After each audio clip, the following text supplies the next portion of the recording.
Hello friends, now we are going to start with magnetic induction at a point on the equator of dipole.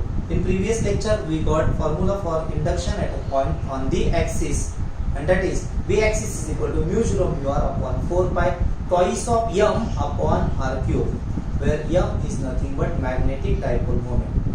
In similar manner we are going to get formula for induction at a point on the equator. Imagine now this is a short dipole of moment capital M is equal to m into 2m. Equation number first. Now equator is nothing but line perpendicular to axis passing through center. So this is equator.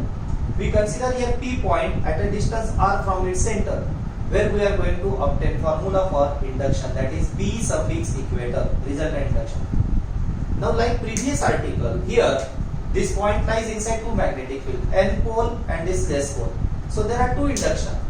Due to N pole, let induction be V1. So direction is always away. So along this line NP, it will be in outward direction. See here, this is nothing but direction of first induction due to N pole. What about its magnitude? Yes, this magnitude is given by V1 is equal to, as V1 is the induction at that point whose distance is nothing but indirectly NP. So we know the formula mu 0 mu r divided by 4 pi, whole strength of N pole is m, divided by here NP is a square. Question number first. So this is due to N pole, first pole. Like that due to S pole, yes, induction will be inward direction. Suppose this is induction, second one V2. This is due to S pole. Listen be careful. Direction is inward, which is shown over here. Now B2 is given by similar formula. What will be B2?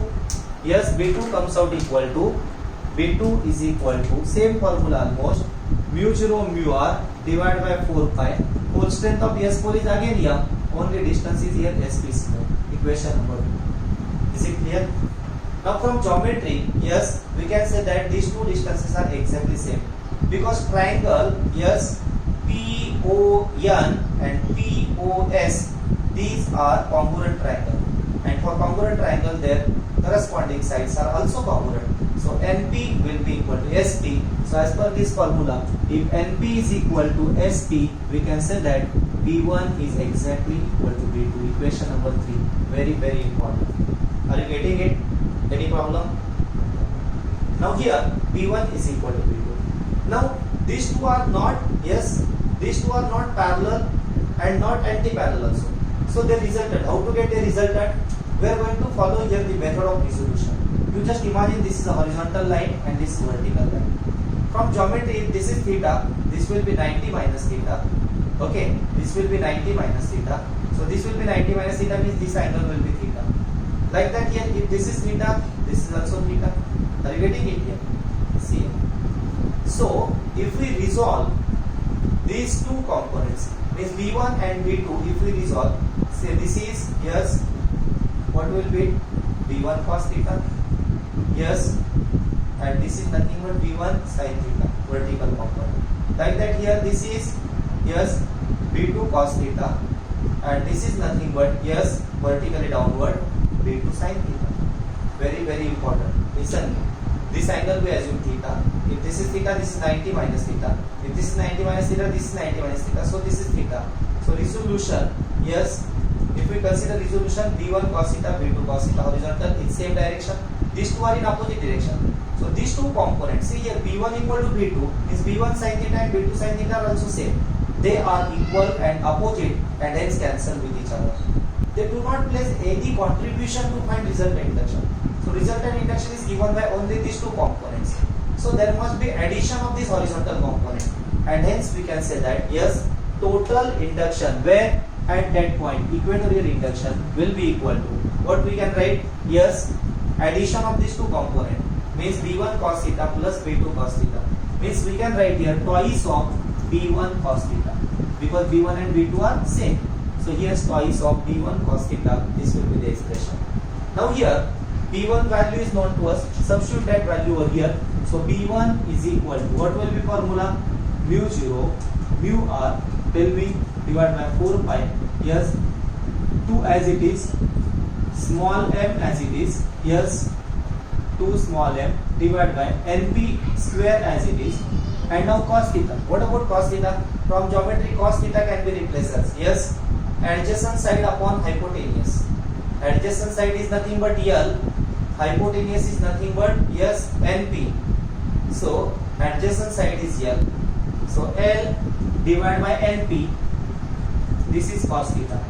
And therefore, yes, further simplification gives. What will be further simplification?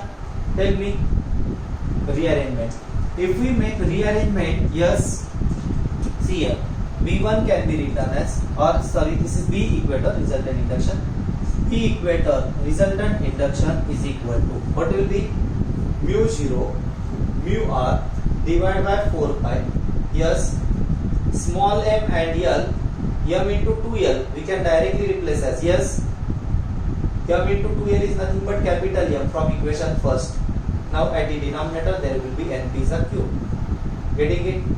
Whatever may be the equation number, suppose this is equation number 4. This is equation number first, B1 second, B2 third, B1 equal to B2, that was third, fourth, and say this is equation number 5. Now this is the formula to get equatorial induction. Direction see here, B1 and B2 cos theta both are acting horizontally towards, yes, n pole to s pole side. So resultant is also in same direction. Means the resultant B equator, it is acting along the line parallel to axis from n pole side to s pole side. Now simply np cube we have to replace here in terms of L and R. So what to do? See here, in this right angle triangle, using Pythagoras theorem, we can say that alpha square is equal to, sorry, not L, this is hypotenuse, means np square can be written as, see here, base square plus height square, means L square plus R square. Now if we take root side, np will be equal to L square plus R square raised to 1 by 2. We are interested here for np cube, so making cube on both sides, we can write here raised to 3 by 2, equation 6. So here simply np cube can be replaced as L square plus R square raised to 3 by 2. So resultant formula B equator is equal to mu 0 mu r divided by 4 pi. Tell me, yes, it will be capital M divided by L square plus R square bracket raised to 3 by 2. And now last step to be considered. What is last step? This dipole is a short dipole, and when it is a short dipole, we know that, yes, L is very very small, so L square is approximately equal to 0, and therefore final formula B equator comes out mu 0 mu r, yes, divided by 4 pi plus capital M divided by here, yes, R. Very very important expression. This is formula, suppose number 7, to calculate magnitude of magnetic induction at equatorial point. In all formulae which we discussed, this mu r is called as relative permeability, and no doubt for air medium, for air always mu r is equal to 1. Simply you have to remember this guy. If air medium is there, mu r is always equal to 1. Is it clear? Okay, thank you.